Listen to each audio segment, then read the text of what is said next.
Hey, what's up, game heads? The RMG in here, and today you're in for a special treat because this is my first installment of what I like to call the RMGN's VGTV, the RaginMadGamingNigga's video game throwback. That's where I take an old school game and review it in sort of the style of AVGN, but I'm not going to review the shitty games that suck ass. I'm going to review games that are actually good, or games that I think that are good. And today's first installment of the RMGN's VGTV is one of my old classics, Bloody Roar 2, The New Breed. And it's a classic fighting game from 1999. It's where, if you're familiar with the Bloody Roar series, then you would know that it's a fighting game where you have to turn into beasts in order to pound your opponent down into, a bloody pulp. And in the 90s when you're growing up, you're familiar with video games like Street Fighter, Tekken, Virtua Fighter, Mortal Kombat. But I thought this fighting game was underrated in the 90s. But anyway, enough talking. Let's get to the gameplay. Bloody Roar 2, The New Breed. Doesn't that just send shivers down your spine, folks? Now I'm going to go with the classic arcade mode here. And if the gameplay doesn't get you, the music will.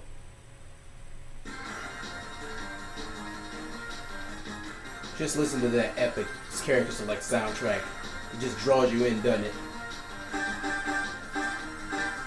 Now it's got 11 characters to choose from. I've unlocked them all already, but start out with 9 of them pre-unlocked, and you gotta unlock the other 2. But let's see. I'm gonna start with a classic favorite. Baku the Mole, Sheena the Leopard. Yeah.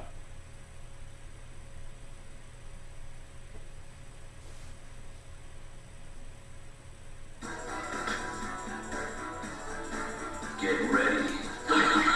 Now the fighting in this game is basically, it's kind of a 3-button combo system, but you pretty much get it down pat if you just press 3 simple buttons. And of course, you have your little button combinations like, ooh, look, perfect. X triangle square and X box, combinations like that. And of course, you got your little half circle, corner circle move, just like you would in Street Fighter, which is the blueprint for every single fighting game made after 1992. And of course, it'll require a little bit of button mashing. But then again, what fighting game doesn't, right? And let me go into beast mode here.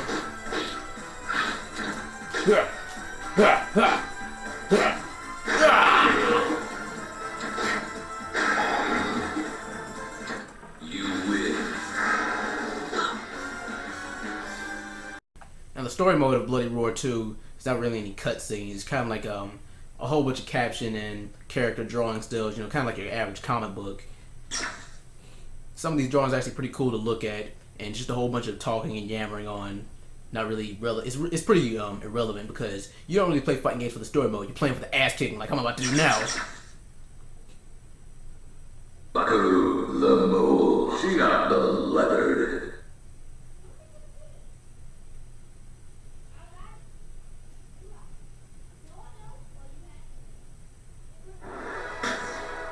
Yes, there's your classic blocky PlayStation 1 graphics.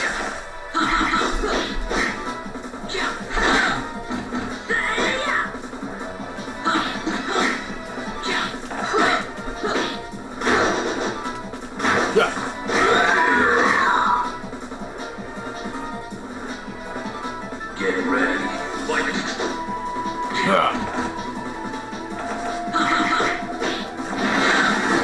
Ooh, beast mode.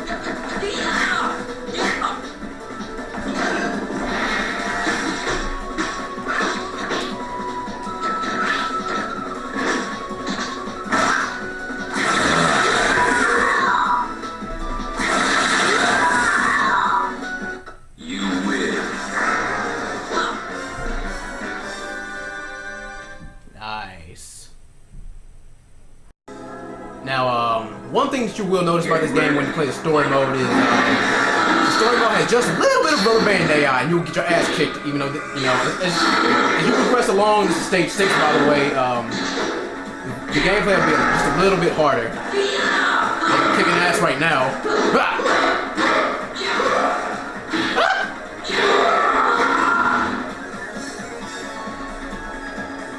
Get ready. Fight.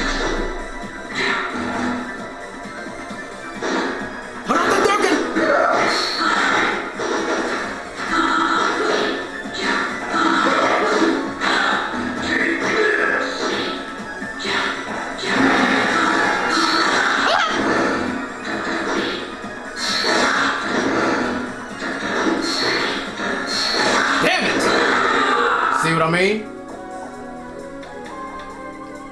Get ready. Fight.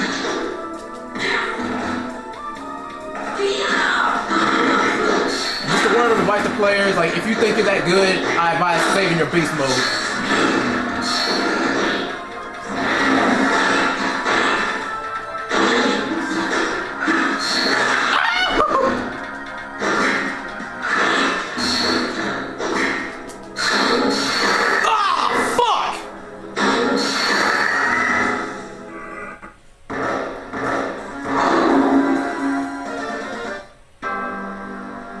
Now, if you don't feel like getting your ass kicked or kicking ass in this game, there's always a variety of music to listen to this game. That's one of my favorite features of the game.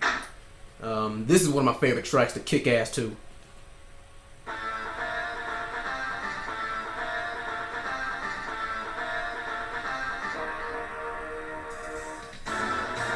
And now you see why.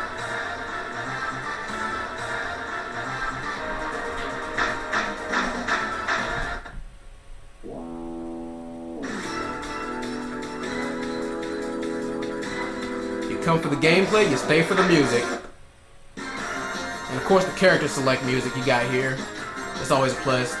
Now this is from the arcade version of the game, and then you also got your console version. But to me the console version is not as good as the arcade music is.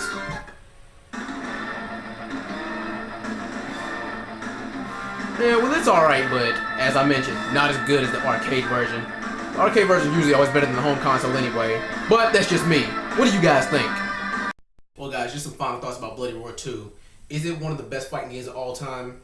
Hardly. But I will rank it in the top 15. I said it is one of the most underrated. I'll rate it maybe like number 9 or 10. Because like the top 5 are like, as I mentioned before, you know, your basics like Mortal Kombat and Street Fighter and stuff like that. But all in all, the music of the game is great. The stage is kind of mediocre. And as far as the controls and fighting, it has a little bit of a learning curve to it. Like I said, if you know your basic fighting games, like your punches and kicks and stuff, and going up against a fully morphed person with just a regular character is kind of suicide unless you're just a master of the game like that.